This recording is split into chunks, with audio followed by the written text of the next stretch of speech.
Hello student, in this video I will cover the text explanation of book Honeysuckle grade 6 English chapter A Different Kind of School, and I'll find new words for you also. So let's look the text explanation. Before you read, do you know these words? If you don't, find out their meanings: bandage, crutch, cripple, honor, misfortune, system. Look at the picture in this unit and guess in what way the school may be different from the other school. Now let's look the points. I had heard a great deal about Miss Beam's school, but not till last week did the chance come to visit it. I had heard what the writer want to say that है वो उसने सुना है miss beams के school के बारे में, लेकिन लास्ट वीक उसे मौका नहीं मिल पाया, चांस नहीं मिल पाया वहां जाके विजिट करने का, देखने का. When I arrived, there was no one in sight but a girl of about 12. जब मैं वहां पहुंचा, arrive means to reach out there. There was no one, वहां कोई नहीं था. In sight means to be seen, देखने के लिए. सिर्फ कौन दिखा सबसे पहले मुझे? एक लड़की जो 12 साल की थी. Her eyes were covered with the bandage and she was being led carefully between the flower beds by a little boy who was about 4 years younger.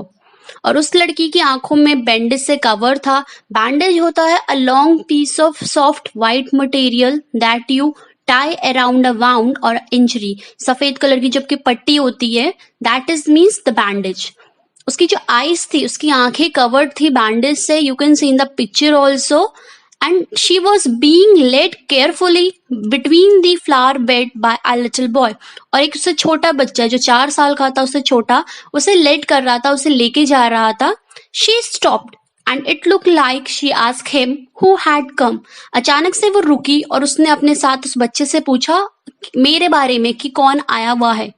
He seems to describing me to her, then they passed on. उस बच्चे ने मेरे को describe करा कि मेरा कैसा feature है, मैंने क्या ड्रेसअप करा है उस लड़की को, एंड देन उसके बाद वहां से चले गए, पास हो गए. Miss Beam was all that I had accepted. Miss Beam was all that I had expected. Middle age, full of authority. जैसा मैंने सोचा था मिस बीम वैसे ही थी. Authority means to the power and right to give an order and obey the rules. किसी को order देने के लिए, किसी को ओबे करवाने के लिए वो पावर और राइट होना. Yet kindly and understanding. वो एक मिडिल एज की लेडी थी, लेकिन उसके पास अथॉरिटी भी थी, लेकिन फिर भी वो काइंड थी, बहुत प्लीजेंट थी और अंडरस्टैंडिंग वाली भी थी, समझदार थी. Her hair was beginning to turn grey and she had the kind of plump figure that is likely to be comforting to a homesick child. उनके हेयर्स टर्न आउट ग्रे होने लगे थे. Means he is explaining the middle age character hair. And the plum figure होता है pleasant fat, मतलब थोड़ी सी fatty होना. Likely to be comfort a homesick child. Homesick होता है सैड होना, because you are away from the home and you missed it, जैसे एक छोटा बच्चा मिस करता है. I asked her some questions about her teaching methods which I had heard were simple. मैंने उनसे कुछ बात करी उनके टीचिंग मेथड के बारे में, जो मैंने सुना था काफी कि वो बहुत सिंपल होते हैं. No more than is needed to help them to learn how to do things. No more than is needed to help them to learn how to do. उनको ज्यादा सीखने के लिए आपको जरूरत नहीं पड़ेगी, आप इजीली सीख रहे होगे. उसने बताया कि वो क्या सिखाती है. सिंपल स्पेलिंग होती है, एडिंग होती है, सबट्रैक्टिंग, मल्टीप्लाई एंड राइटिंग. ज्यादा आपको उसमें कुछ मेहनत करने की जरूरत नहीं है. The rest is done by reading to them and by interesting talk during which they have to sit still and keep their hands quiet. There are practically no other lessons. फिर उसने बताया कि उस बाकी जो चीजें होती है वो कैसे सीख लेते हैं, वो रीडिंग करके या उनकी इंटरेस्टिंग टॉक, आपस में बातें करके, जब कुछ एक्सप्लेनेशन चल रहा होता है जिसमें वो शांत बैठे हुए होते हैं. There are practically no other lessons. और बाकी जो चीजें होती हैं वो सब प्रैक्टिकली होती हैं. The real aim of this school is not so much to teach thought as to teach thoughtfulness, kindness to other and being responsible citizens. उसने बताया मिस बीम ने उस पर्सन को कि उस स्कूल का जो रियल एम है, उद्देश्य है, गोल है, वो ये नहीं है कि बिल्कुल पढ़ा देना एग्जैक्टली वो बुकिश लैंग्वेज. टीच करना उन्हें किसी थॉट के बारे में, किसी चीजों के बारे में, रादर उन बच्चों को थॉटफुलनेस बनाना, काइंडनेस बनाना, रिस्पॉन्सिबल सिटीजन बनाना। अब उसने उससे बोला कि that look out of the window a minute, will you, क्या तुम विंडो के बाहर देखोगे? I went to the window which overlooked a large garden and a playground at the back. What do you see? Miss Beam asked. मैं window के पास गया और मैंने बाहर देखा कि एक बहुत बड़ा सा ग्राउंड था, एक गार्डन था जहां पे कुछ बच्चे खेल रहे थे। तुमने क्या देखा? मिस बीम ने मुझसे पूछा। I see some very beautiful grounds, I said, and a lot of jolly children. मैंने बताया कि मैंने बाहर एक बहुत बड़ा ग्राउंड देखा है, बहुत सुंदर ग्राउंड है और वहां पे बहुत सारे जॉली चिल्ड्रन है, मतलब हैप्पीनेस बच्चे हैं, वहां पे बहुत सारे बच्चे हैं। इट पेन्स मी, लेकिन ये मुझे पेन भी करता है। Though to see that they are not at all so healthy and active looking, इसलिए क्योंकि मुझे दिख रहा है कि वो जो बच्चे हैं वो फुल्ली हेल्दी नहीं है, वो एक्टिव नहीं है। When I came in, जब मैं आया था, उसने उसको बताया experience. I saw one poor little girl being led about. मैंने एक छोटी बच्ची देखी थी। A poor means he is not talking about the wealth, he is talking about its health. एक छोटी बच्ची देखी थी जिसे एक छोटा बच्चा लीड कर रहा था। She has some trouble with her eyes. उसकी आंखों में कुछ प्रॉब्लम्स थी। Trouble means problem. Now I can see two more with the same difficulties. और अब मैं दो और बच्चों को वही डिफिकल्टीज के साथ देख सकता हूँ, means the same problem with in eye. And there is a girl with a crutch watching the others at play, she seems to be a hopeless cripple. Crutch and cripple the new words. Crutch means होता है आपका Baisakhi in short in Hindi, and if I'll talk about its full meaning, a type of stick that you put under your arm to help you walk when you have hurt or your leg or foot. जो हम बैसाखी बोलते हैं जिसे, उसे creche बोला जाता है। Next that is your cripple. Cripple means to damage somebody's body so that he or she is no longer able to walk or move normally. And there is a girl, फिर उसने बताया कि एक सामने एक लड़की है जो अपने क्रचेस लिए हुए है और बाकी बच्चों को खेलते हुए देख रही है। वो ऐसे लग रही है कि एक होपलेस, जिसमें होपलेस हो गई हो, जिसको कोई अनफॉर्चुनेट हो गई, जिसमें कोई होप नहीं है। मिस बीम लाफ, और ये सब बोलते ही जो मिस बीम थी वो हंसने लग गई। ओ नो, शी सेड, उसने कहा बिल्कुल भी नहीं। She is not really lame. Lame मतलब होता है लंगड़ा, means not able to walk properly. वो रियल में लेम नहीं है। This is only her lame day. Lame day means the day on which she act as if she was lame. Lame day means उसको act करना है कि आज वो लेम डे है, लंगड़ी है। The other girls are not blind either, it is only their blind day. और जितनी बाकी लड़कियां आपने देखी अभी तक जो ब्लाइंड थी, वो ब्लाइंड रियल में नहीं है, उनका आज ब्लाइंड डे है। I must have looked very surprised, for she laughed again. मैं उनकी बातें सुन के काफी सरप्राइज्ड हो गया था जब वो मुझसे बोल रही थी और वो कंटिन्यूसली हंस भी रही थी। This is a very important part of our system. अब उन्होंने बताया कि ये जो सबसे इंपॉर्टेंट पार्ट है हमारे सिस्टम का, to make our children appreciate and understand misfortune, we make them share in misfortune to.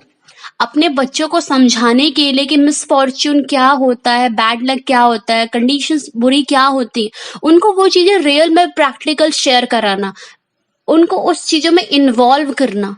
Each term every child has one blind day, one lame day, one deaf day, one injured day and one dumb day. deaf होता है बहरा, dumb मंदबुद्धि।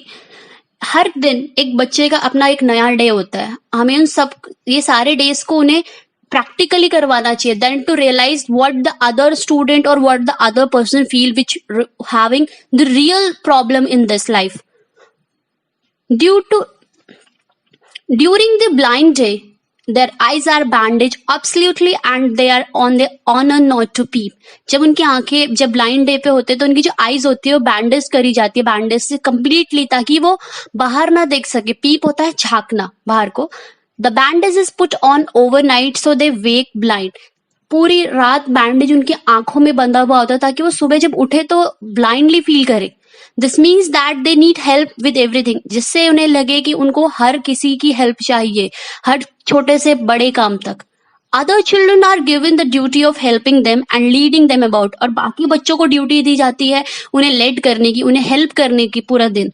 They all learn so much this way, both the blind and the helper. और इस activity से दोनों blind भी और हेल्पर दोनों बहुत कुछ सीखते हैं, how to lead a person, how to help a person. There is no misery about it. Misery होता है आपका अनहैप्पीनेस या सफरिंग, ओके, तो इसमें कोई प्रॉब्लम नहीं होती. मिस बीम अपनी ये बात कह के कंटिन्यू करती है. एवरीवन इज वेरी काइंड, हर कोई यहाँ बहुत काइंड है, दयालु है. And it is really something of a game, और ये गेम का पार्ट है. Before the day is over now even the most thoughtless child realize what misfortune is. In fact जब पूरा डे खत्म हो जाता तो एक थॉटलेस बच्चे को, एक केयरलेस बच्चे को भी रियलाइज हो जाता है कि मिसफॉर्च्यून क्या होता है, बैड लक क्या होता है. The blind day is of course really the worst, but some of the children tell that the dumb day is the most difficult. कुछ बच्चों ने बताया कि ब्लाइंड डे सबसे ज्यादा डिफिकल्ट है उनके लिए, लेकिन कुछ बच्चों ने ये भी बताया कि डम डे भी उनके लिए काफी डिफिकल्ट है. We cannot bandage the children's mouth so that they really have to exercise their willpower. Come into the garden and see for yourself how the children feel about it.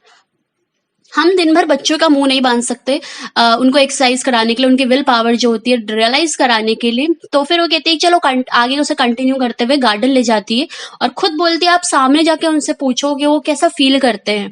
Miss Beam led me to the one of the bandage girl. Miss B मुझे एक bandage girl के पास लेके गई जिसकी eyes bandage से covered थी. Here a miss gentleman come to talk to you, said miss Beam and left us. वो मुझे उसके पास लेके गई और मुझे वहां छोड़ दिया उसके पास, उस बच्ची के पास, to continue on to ask what they really feel about it. Don't you ever peep, I asked the girl. मैंने लड़की से पूछा तुम कभी झांकती नहीं हो जो पट्टियां बांधे, because in real they are not the blind, they are just, it's a blind day. Oh no, she exclaimed. उसने कहा बिल्कुल भी नहीं. That would be cheating. Otherwise ये तो cheating हो जाएगी. But I had no idea that it was so awful to be blind. लेकिन मुझे कभी ये नहीं पता था कि ये इतना बुरा होता है blind होना. Awful means bad. You can't see a thing. तुम कुछ नहीं देख सकते हो. You feel you are going to be hit by something every moment. तुम्हें लगता है, तुम feel करते हो कि हर मोमेंट तुम किसी चीज से ना हिट कर दो. It's such a relief just to sit down. और सब सच अ रिलीफ, शांति जो होती है, पीस होता है, वो जब आप बैठे हुए होते हो तब आपको लगता है. बिकॉज अगर आप खड़े होके चलोगे इधर उधर तो एवरी मोमेंट आपके दिमाग में यही रहेगा कि आप आगे कहीं किसी चीज से हिट ना हो जाओ. Are your helpers kind to you, I ask. मैंने उससे पूछा क्या तुम्हारे जो हेल्पर्स है, जो तुम्हारी हेल्प करते हैं, वो तुम्हारे लिए थ्रू काइंड है? Fairly, but they are not as careful as I shall be when it is my turn. बिल्कुल, लेकिन वो उतने केयरफुल नहीं है जब मेरी टर्न आएगी जितनी केयरफुल मैं होंगी. Because I feel the real experience from that. Those have been blind already are the best helper. जो ब्लाइंड हो चुके हैं अभी तक, जिनका ब्लाइंड डे हो चुका है, वो सबसे ज्यादा बेस्ट हेल्पर है, क्योंकि उन्हें पता है कि that what we are feeling. It's perfectly ghastly not to see. I wish you would try. Ghastly means होता है extremely unpleasant or bad, we can say that. ये बहुत perfectly, like we can say that it's perfectly ghastly not to see. Unpleasant होता है, बहुत bad होता है अगर आप नहीं देख पाओ perfectly. I wish you would try. मैंने बच्ची ने बोला कि काश तुम्हें भी ट्राई करना चाहिए. Shall I lead you anywhere? I asked. मैंने उससे पूछा क्या मैं तुम्हें कहीं लेके चलूं? Oh yes. She said. उसने कहा हाँ बिल्कुल. Let's go for a little walk. चलो एक छोटी सी वॉक के लिए चलते हैं. Only you must tell me about the things. लेकिन सिर्फ तुम मुझे चीजें बताओगे, सामने क्या चल रहा है. I shall be so glad when today is over. The other bad days can't be half as bad as this. मैं बहुत ज्यादा खुश होंगी. ग्लैड मीन्स हैप्पी होंगी कि ये दिन ओवर हो गया, क्योंकि blind day it's not too easy, it's difficult for her. Having a leg tie up and hopping about on a crutch is almost fun, I guess. उसे लगा कि ये जो क्रचेस में होता है वो बहुत फन होता है. एक लेग आपका टाई होता है, लेकिन you are visible to see, you are able to see that.